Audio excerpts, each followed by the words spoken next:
E aí, bom dia, tudo bem? Seja bem-vindo ao nosso primeiro culto online. Eu não sei como fazer isso, é a primeira vez que eu estou fazendo isso aqui. Também não sei como você está assistindo isso, está assistindo no celular, na televisão. De qualquer forma, eu queria te convidar para a gente fazer um culto juntos a Deus. Então, se você puder, se tiver como, colocar o celular no silencioso, tira as distrações. Concentra agora para a gente poder prestar um culto ao Senhor, como se a gente estivesse todo mundo junto, no mesmo lugar, no mesmo prédio. E a gente vai fazer isso aqui a uma só voz, em comunhão, mesmo à distância, mesmo online. Então, tira as distrações, vamos concentrar. Eu quero começar, a gente vai cantar algumas canções, vai meditar na Palavra de Deus, vamos continuar na nossa série de pregações que a gente estava falando sobre finanças. Mas eu quero começar com a leitura de Romanos capítulo 8, no final do capítulo. Vou ler na versão da mensagem aqui. Olha o que o apóstolo Paulo diz pra gente. Nem problemas, nem tempos difíceis, nem ódio, nem fome, nem desamparo, nem ameaças de poderosos, nem punhaladas nas costas, nem mesmo os piores pecados listados nas Escrituras. Nada disso nos intimida, porque Jesus nos ama.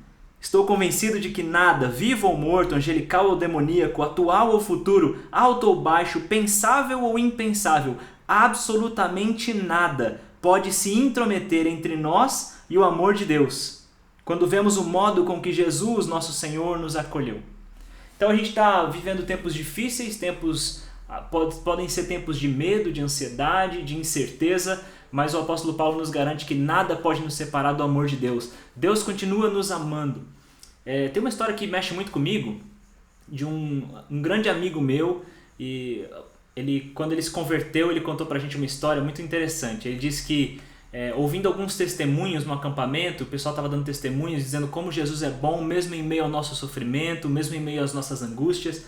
Ele falou, nossa, que estranho, porque eu passo por sofrimentos e eu sofro muito. E vocês estão dizendo que Deus é bom e que Deus continua bom e Deus continua nos amando mesmo diante de tudo isso. Então eu quero experimentar isso. E eu lembro que ele falou que uma das músicas que mais mexeu com ele foi aquele hino Sou Feliz. A gente vai cantar ele hoje. E ele falou assim que o hino mexeu muito porque ele diz, não importa o que aconteça, eu sou feliz com Jesus. A nossa felicidade é inabalável porque nada pode nos separar do amor de Deus. Deus continua no trono, Deus continua cuidando de todas as coisas e é para Ele que nós vamos prestar um culto hoje. Eu te convido a fazer isso junto, vamos cantar juntos, vamos louvar o Senhor.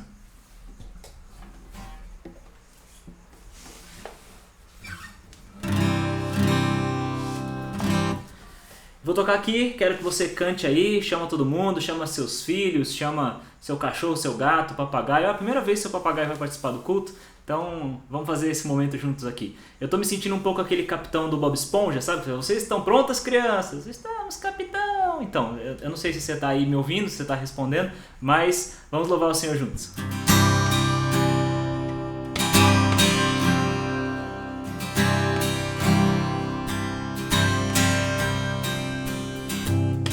Sejam cheios nossos lares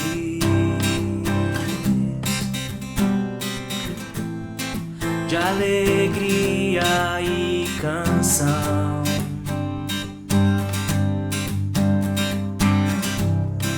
que a justiça se espalhe.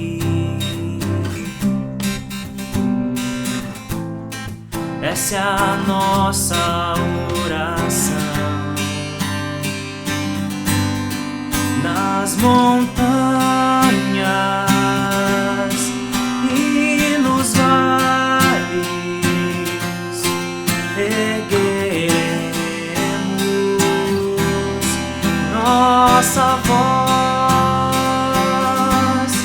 de louvores.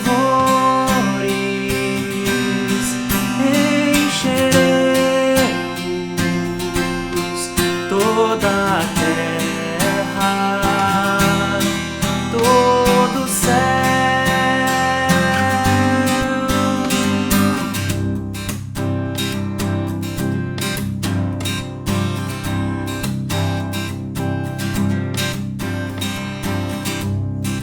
Brilha nossa luz nas trevas.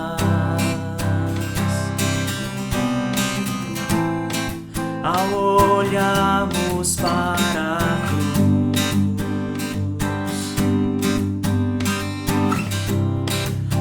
tua glória encha a terra, como as águas cobrem o mar. Nas montanhas e nos vales ergueremos nossa voz de louvores, encheremos toda a terra, todo o céu. Aleluia, aleluia, aleluia, aleluia. Vamos cantar juntos? Aleluia, aleluia, aleluia, aleluia. Uma última vez. Aleluia,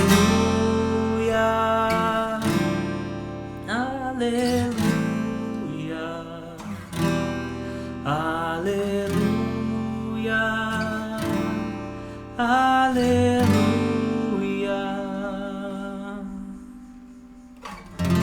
Amém. Louvado seja o nome do Senhor. É isso que significa a palavra aleluia. Estamos cantando juntos, mesmo isolados, mesmo em quarentena, dizendo que o nome de Deus deve ser louvado e exaltado. Vamos continuar cantando.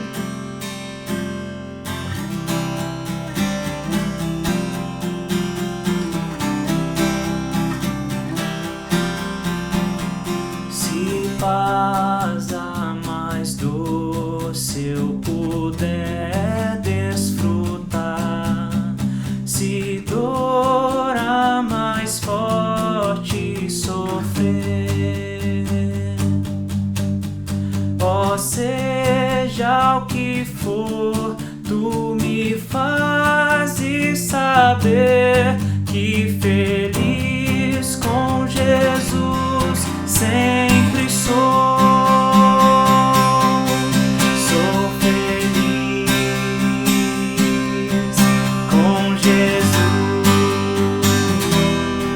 Sou feliz com Jesus, meu Senhor.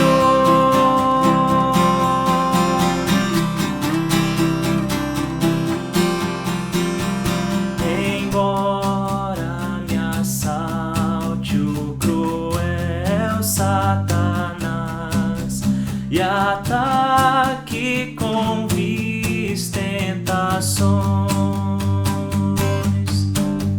ó certo eu estou, apesar de aflições, que feliz eu serei com Jesus. Sou feliz com Jesus. Sou feliz com Jesus, meu Senhor. Sou feliz com Jesus. Sou feliz com Jesus, meu Senhor.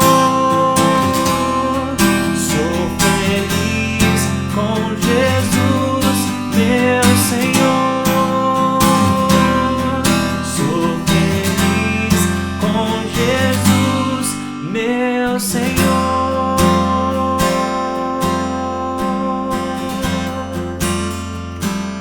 Senhor, nós clamamos a Ti, que anime o nosso coração, nos alegra, nos dá a certeza e a confiança de que o Senhor continua no controle.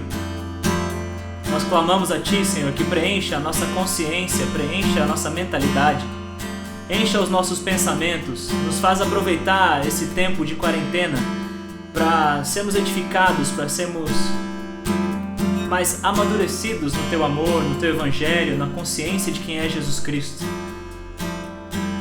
Que esse tempo seja um tempo de crescimento, um tempo de proximidade familiar, um tempo de reflexão, um tempo de oração. É isso que nós clamamos diante de Ti, para aprender da Tua Palavra, para aprender mais do Teu Evangelho. Em nome de Jesus. Amém. Amém. Vamos continuar a nossa série de reflexões sobre finanças. Quero, para a gente começar, recapitular algumas coisas que a gente viu na semana passada sobre equilíbrio. A gente eu tentei abordar aí semana passada, uma visão financeira teológica equilibrada. A gente não quer dizer nem que o dinheiro é a solução de todos os males, nem que a pobreza voluntária é também a solução de todos os males. Mas a gente precisa ter equilíbrio. Então, falando de equilíbrio, a gente disse que o dinheiro não é um mal em si. O dinheiro não tem vida, ele não é mal nem bom em si. Ele é um recurso, é uma coisa. Então ele pode ser utilizado para o mal ou para o bem. Então, o dinheiro é um recurso. Então, se dinheiro é um recurso, ele não é mal nem bom, as perguntas que nós devemos nos fazer não são eu posso ser rico ou não posso ser rico? É pecado desejar ser rico? A gente falou sobre os perigos do desejo de riqueza, os perigos da ganância, mas não são essas perguntas que a gente tem que fazer. As perguntas que a gente deve fazer a respeito das finanças são: como eu posso administrar os meus recursos para a glória de Deus? Como utilizar o dinheiro que Deus me deu, o dinheiro que Deus colocou sob os meus cuidados, para que o nome dele seja ainda mais glorificado. E a gente falou também que isso vai muito além de ofertar dinheiro na igreja. Não é sobre dar dinheiro a uma instituição religiosa, é sobre o todo, sobre os nossos valores na hora de tomar decisões financeiras, sobre o que nós compramos ou deixamos de comprar, sobre como nós poupamos ou como nós ofertamos generosamente na vida de alguém que precisa. Então, nós falamos muitas coisas sobre isso. Então, para a gente já entrar no tema de hoje, queria te provocar com algumas perguntas. Enriquecer é uma bênção de Deus? Ou enriquecer é pecado? Enriquecer pode ser uma bênção de Deus, mas se for por causa da ganância egocêntrica, por causa da avareza, pode ser pecado. O outro lado também é verdade. Empobrecer é uma bênção, uma maldição, um castigo, é pecado. O que é empobrecer? Empobrecer pode ser uma bênção de Deus. Olha para a vida de Jó, por exemplo. Jó conhecia Deus de ouvir falar, depois perdeu tudo e disse que agora os olhos dele podem contemplar o Senhor. Então empobrecer na vida de Jó foi uma bênção. Mas empobrecer pode ser pecado, se Deus está colocando recursos sob os seus cuidados e por causa da sua má administração ou da sua negligência você está empobrecendo, isso é pecado. Deus confiou algo a você e você não está cuidando com excelência, não está entregando o seu melhor na gestão financeira da sua casa.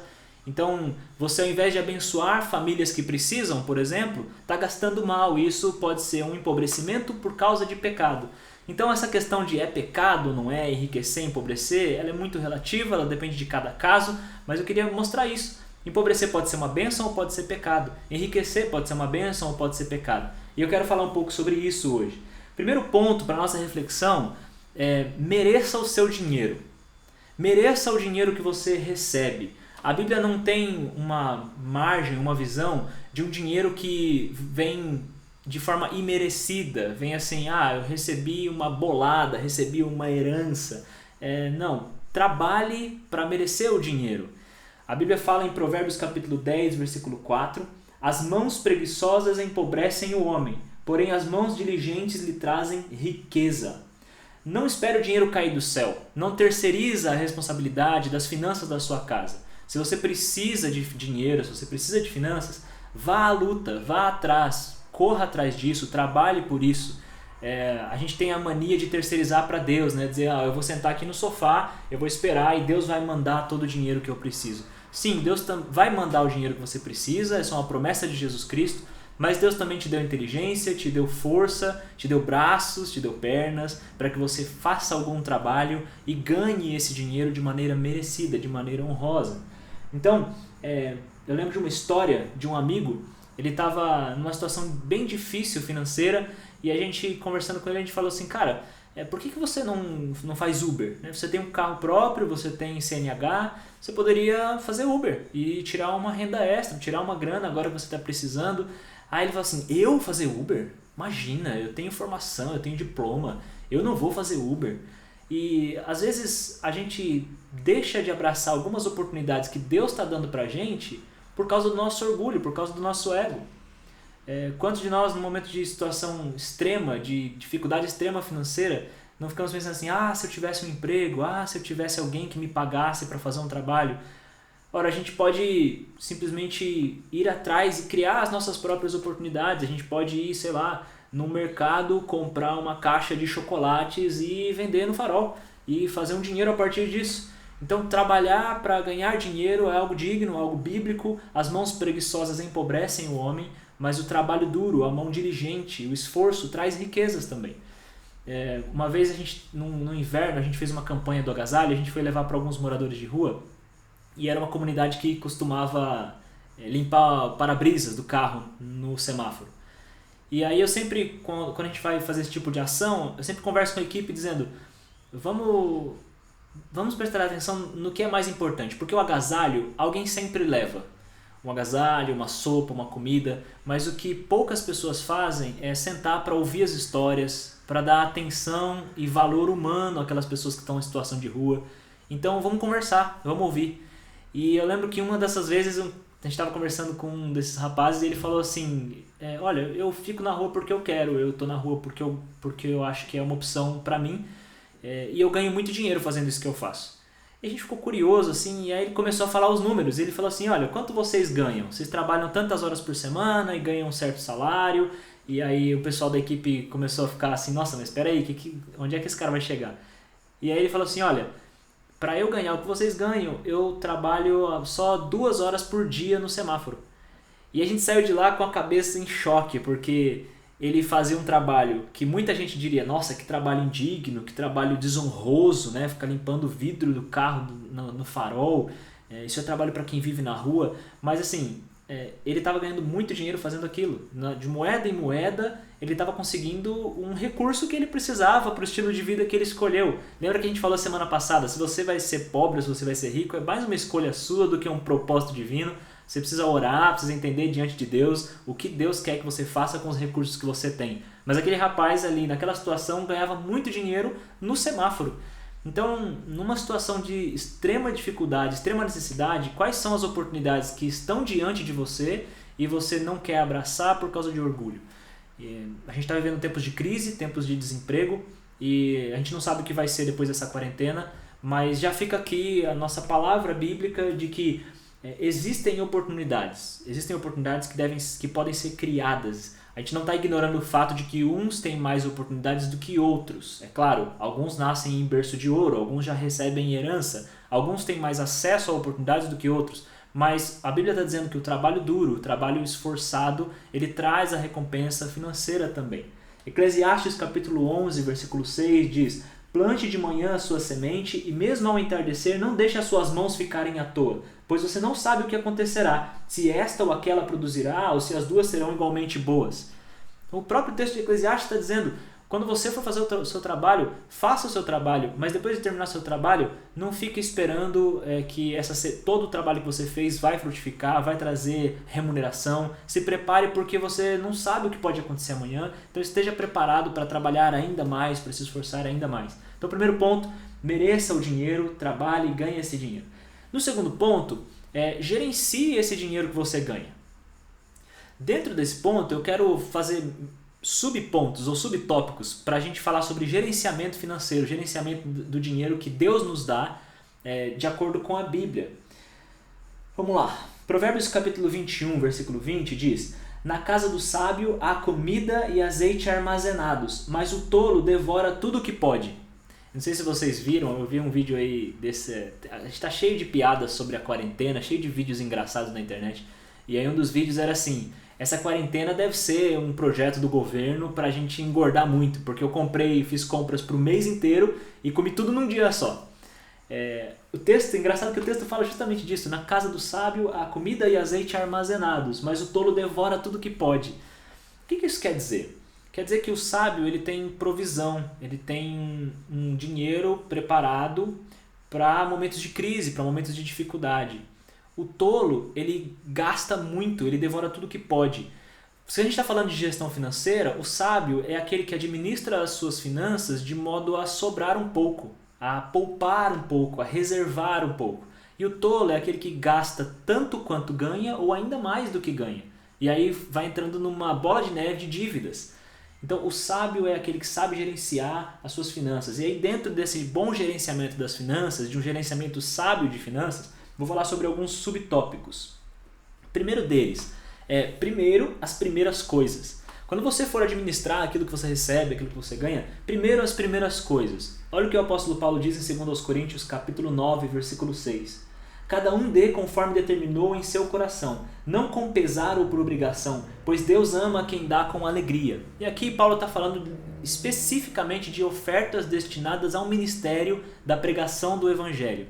Ele está dizendo, você quando for dedicar parte da sua renda, parte da sua oferta, para a pregação do Evangelho, para uma igreja, para um ministério, não faça isso por obrigação, como taxa, como imposto. Faça isso com alegria e numa quantia que você determinou no seu coração, diante de Deus em oração. O mesmo texto, quando você segue, no versículo 11 diz, vocês serão enriquecidos de todas as formas para que possam ser generosos em qualquer ocasião e por nosso intermédio a sua generosidade resulte em ação de graças a Deus.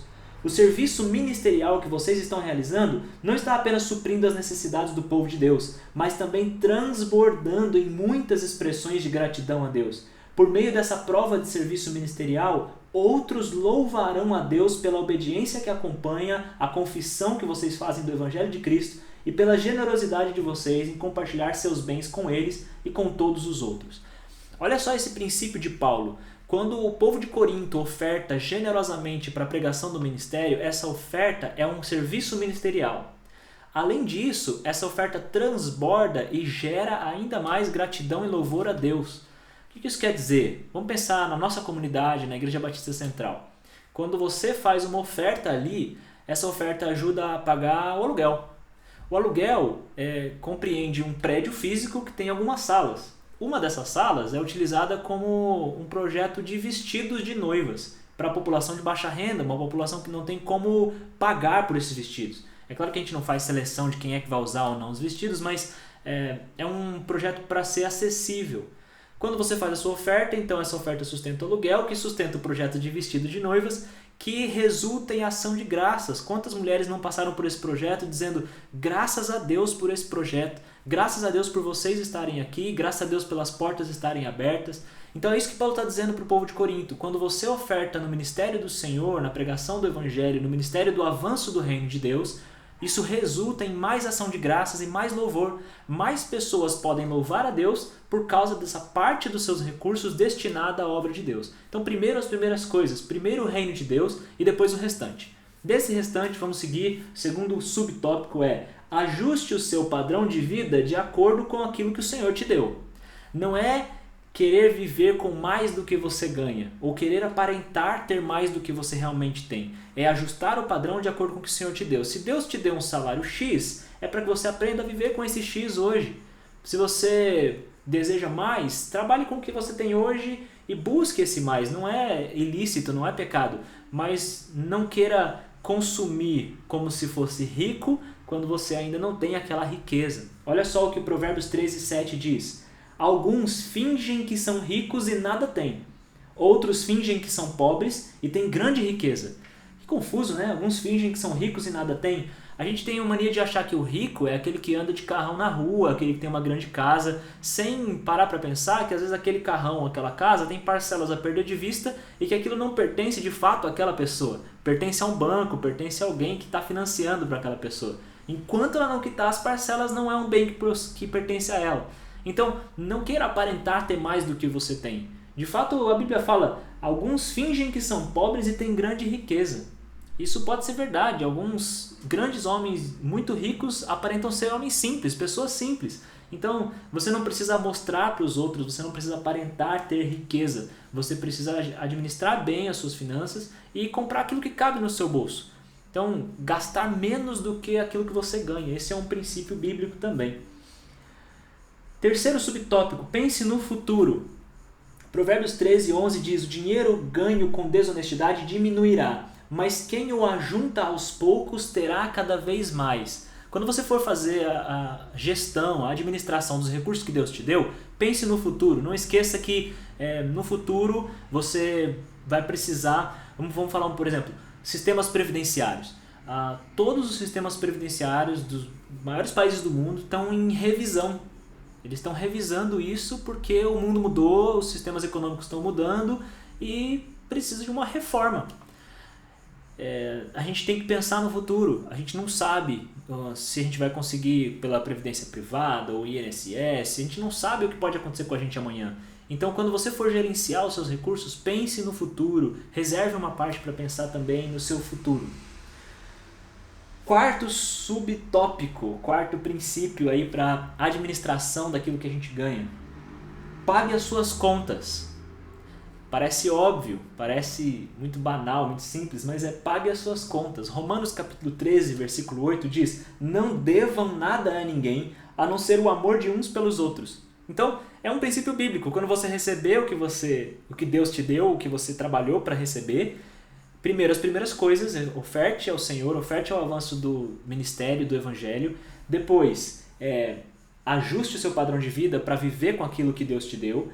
Pense no futuro, guarde um pouco para o futuro e pague as suas contas. Pague aquilo que você tem que pagar, os boletos que são infinitos. Parece que não para de chegar boleto, a gente paga um boleto, lava uma louça, depois tem outro boleto para chegar logo em seguida.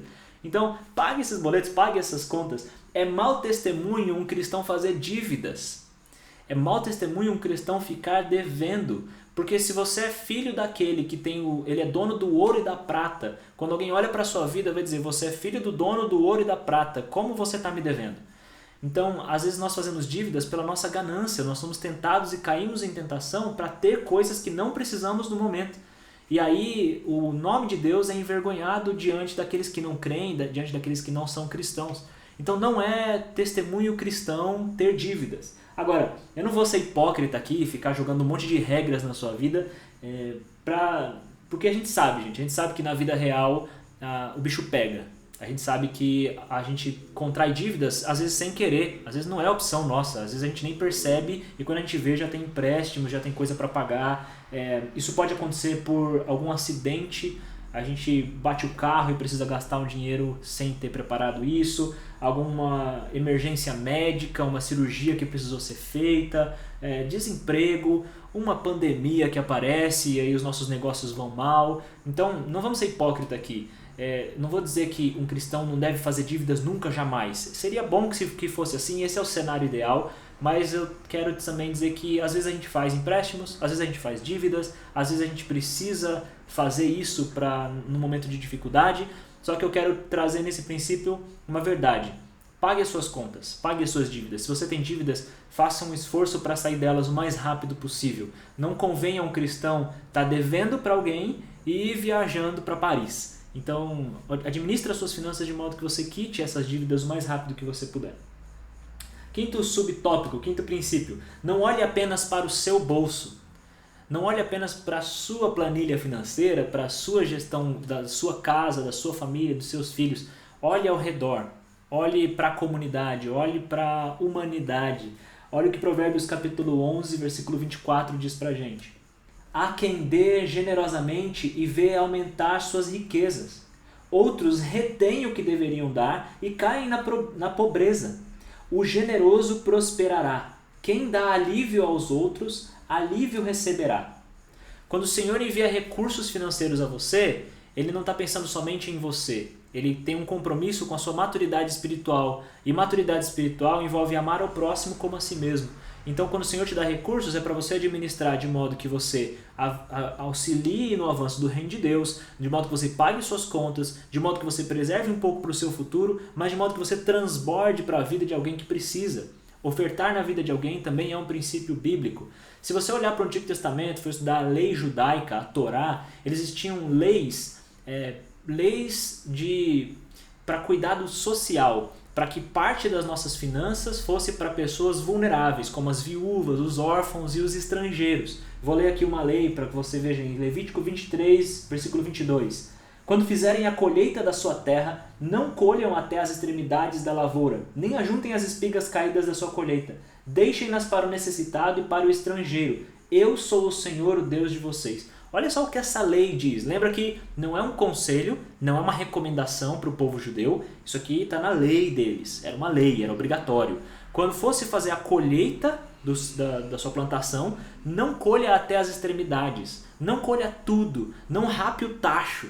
Deixa uma sobra, deixa um pouco lá, faz vista grossa para aquele cantinho da plantação lá, porque outras pessoas vão precisar disso. Em outras palavras, o que essa lei estava dizendo? Quando você receber da sua plantação, quando você colher os frutos, parte desses frutos é destinado a pessoas que precisam. A viúva, o órfão e o estrangeiro. Quem são as viúvas e os órfãos dos nossos dias? Quem são pessoas ao seu redor que precisam dessa ponta da colheita, dessa ponta da sua plantação? Então separe uma quantia para essas pessoas também, é um princípio bíblico. E por fim, o sexto e último princípio é desfrute e aproveite. Olha o que Eclesiastes capítulo 5 diz pra gente. Assim, descobri que para o homem o melhor e o que mais vale a pena é comer, beber e desfrutar o resultado de todo o esforço que se faz debaixo do sol durante os poucos dias de vida que Deus lhe dá, pois essa é a sua recompensa. E quando Deus concede riquezas e bens a alguém e o capacita a desfrutá-los e a aceitar a sua sorte, a ser feliz em seu trabalho, isso é um presente de Deus. Então, dinheiro é um trem difícil de controlar. A gente falou isso semana passada, quero repetir isso. É difícil, mas uma vez que você coloca isso em ordem, uma vez que você consegue controlar esse dinheiro, você trabalha para merecer o que ganha, você prioriza o reino de Deus, ajusta seu padrão de vida, pensa no futuro, paga suas contas, ajuda alguém que precisa, o que você faz com o que sobra? Aproveita, desfruta. Em outras palavras gasta esse dinheiro. Desfruta o recurso que Deus te deu, aproveita. Não apenas comprando bens materiais, mas talvez utilizando para fazer uma viagem, para adquirir uma escultura, para fazer um curso, aprender uma língua nova, para ter momentos especiais com a sua família, para ter momentos especiais com seus filhos. Enfim, use e desfrute desse bem, porque o dinheiro é um recurso e não uma finalidade. A vida não foi criada por Deus para ser submissa ao dinheiro. O dinheiro é um recurso criado pelos homens para sustentar a vida. Então Deus nos chamou para viver e desfrutar da vida. O dinheiro é um recurso que deve ser muito bem controlado para que a gente possa desfrutar. Eclesiastes 5:10 diz: quem ama o dinheiro jamais terá o suficiente. Quem ama as riquezas jamais ficará satisfeito com seus rendimentos. Então quem ama dinheiro nunca vai chegar no momento de contentamento. E Paulo, quando vai falar sobre isso em Filipenses 4, ele diz que aprendeu o segredo de viver contente. Tendo muito, tendo pouco, não importa o quanto tem na conta bancária, ele aprendeu um segredo de viver contente, que é estar naquele que fortalece. Tudo posso porque estou naquele que me fortalece. Então, estar naquele que nos fortalece é mais importante do que ter muito dinheiro na conta. O dinheiro é um recurso que Deus nos dá para ser bem administrado e desfrutado. Então, esse é um princípio bíblico para nós. Olha o que Jesus diz em Lucas capítulo 12, versículo 15. Cuidado, fiquem de sobreaviso contra todo tipo de ganância. A vida de um homem não consiste na quantidade dos seus bens. A vida de um homem não consiste na quantidade dos seus bens. Então, Jesus dá para a gente um princípio. Desejar riqueza é perigoso, mais fácil passar um camelo no buraco de uma agulha do que um rico entrar no reino dos céus. Mas nós vemos outros princípios na Bíblia e ao longo desses estudos nós estamos vendo que é possível ser rico, é possível enriquecer, é possível administrar bem suas finanças de modo que você enriqueça, mas entendendo que a vida é mais importante que o dinheiro. A vida vale mais do que a conta bancária. Por isso a gente concluiu semana passada e quero concluir hoje com a mesma frase. Controle seu dinheiro ou seu dinheiro controlará você. Por que nós estamos falando sobre isso? Não tem outro assunto para falar na igreja? O evangelho não é mais rico para a gente poder ficar explorando o evangelho, a vida de Jesus, as palavras de Paulo? Não tem outras coisas para a gente falar? Tem muito mais para a gente falar, mas a gente tem que gastar algum tempo da nossa igreja falando sobre isso. Por quê? Porque é a má organização financeira que faz a gente não desfrutar da vida. Veja se não é por causa de dinheiro que muitos casais brigam, veja se não é por questões financeiras que muitos divórcios acontecem. problemas de ordem profissional do patrão que não paga os seus funcionários, ou os funcionários que reclamam do salário para o patrão. Veja se a infelicidade que a gente sente não está ligada ao dinheiro. Problemas judiciais, um processando o outro, um entrando na justiça contra o outro, noite sem dormir, a ansiedade no nosso coração. Veja se tudo isso não está ligado à questão do dinheiro. E essa ansiedade às vezes somatizando e gerando problemas de saúde, problemas sérios de saúde. Veja se a nossa grande preocupação nessa quarentena também não está ligada a finanças. Então por que a gente gasta um tempo falando sobre isso? Porque isso está atrapalhando a nossa vida. Nós somos chamados para viver a vida com Jesus Cristo e buscar em primeiro lugar o reino de Deus e a sua justiça. Mas o que normalmente toma o lugar disso no nosso coração é o dinheiro, porque ele não está bem administrado, não está bem gerenciado, ele está fora de controle. Então controle bem as suas finanças para que você possa viver a vida em plenitude, para que você possa desfrutar dessa vida que busca o reino de Deus em primeiro lugar, para que você possa ter bons momentos em família, para que você possa dormir tranquilo à noite. Então a administração financeira tem a ver com a vida em plenitude que Jesus nos oferece, que Jesus nos proporciona. Por isso, quero te convidar a consagrar as suas finanças a Deus, consagrar todas as suas finanças e administrar essas finanças como um culto a Deus. Colocar isso diante de Deus e dizer: Deus, eu vou te adorar com a administração do meu dinheiro. Se você deseja fazer isso, eu não sei se você ainda está me ouvindo aí, mas se você deseja fazer isso, eu quero te desafiar a fazer uma oração. E a oração é essa: Senhor, eu quero te adorar através do cuidado com o dinheiro que o Senhor me confiou. Me ajude e me dê a disciplina necessária para isso. Vamos clamar ao Senhor que nos dê a disciplina, o controle e a coragem de botar o nosso dinheiro em ordem, para que isso seja também um culto a Ele, para que as nossas finanças exaltem e glorifiquem o nome de Deus. Quero fazer uma oração, te convido a fechar seus olhos aí. Senhor, eu clamo por aqueles que vão viver dificuldades financeiras nessa quarentena. Eu clamo a Ti, Senhor, por aqueles que perderam seus empregos, aqueles que vão ter os seus rendimentos diminuídos. Que o Senhor entre com a sua provisão e que o Senhor use a nossa vida para partilhar do pão que o Senhor nos dá. Que a nossa comunidade seja uma comunidade que vive o Evangelho, que encarna essa mensagem, que traz essa mensagem textual para uma mensagem prática, uma mensagem de vida. Que a nossa vida pregue esse Evangelho, dando suporte e amparo e apoio àqueles que necessitarem. Eu clamo a Ti, Senhor, que também nos dê a disciplina, a coragem, a força necessária para gerenciar as nossas finanças de maneira sábia, de maneira santa. Que o jeito que a gente trata o nosso dinheiro seja de fato um culto prestado ao Senhor. Porque é o Senhor quem põe esse dinheiro sob os nossos cuidados e é o Senhor quem nos dá sabedoria e discernimento para cuidar desse dinheiro. Então nós consagramos tudo a Ti, como igreja, como comunidade, para que o Senhor dirija a nossa vida como o Senhor bem entender. Em nome de Jesus. Amém. Amém. Gente, 2 avisos rápidos. Primeiro aviso: as nossas contas da igreja continuam normalmente.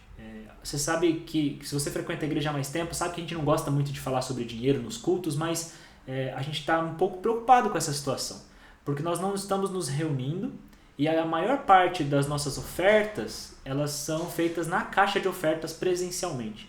Então eu quero incentivar você a procurar o tesoureiro, procurar o Danilo e considerar fazer a tua oferta por transferência bancária. Então, procura o Danilo, conversa com ele. A gente precisa pagar o aluguel do mesmo jeito, mesmo não estando usando o prédio.